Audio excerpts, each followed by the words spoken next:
Welcome to the morning news. Please support growing channel by the press subscribe. North Korea orders sharp cut in troop strength at nuclear site. Seoul, North Korea has moved to have troop strength at its Punggyeri nuclear test site, possibly signaling its hopes of an imminent rapprochement with the United States, according to well-placed sources.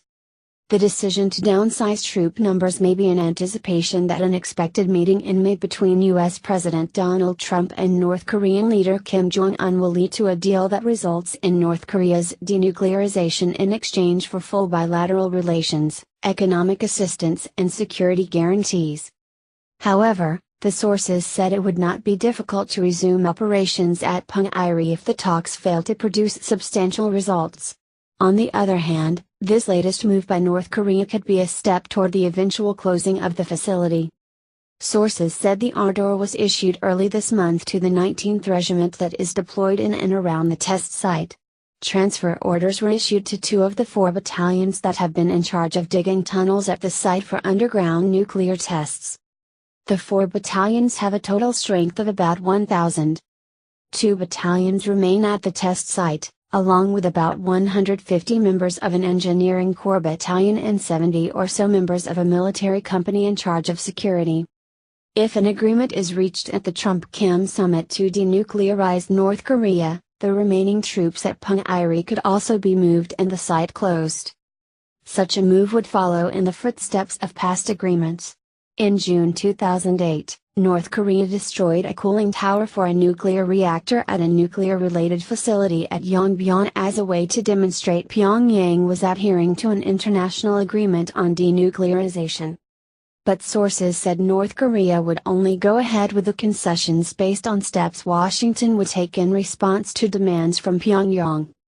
During meetings at the highest leadership levels within North Korea, it was explained that nuclear tests are no longer a necessity as the completion of such weapons is now a fait accompli, the sources said. It was also explained that even if a denuclearization agreement was reached, it would take at least a decade to destroy the nation's nuclear arsenal. During a meeting with Special Envoys from South Korea on March 5, Kim Jong-un said that there would be no need to possess nuclear weapons if the security of the North Korean regime was ensured and military threats against it erased. North Korea is expected to ask the United States to sign a peace agreement in exchange for denuclearization. Among other proposals under consideration in Pyongyang is a ban on the approach of strategic bombers carrying nuclear weapons to the Korean peninsula.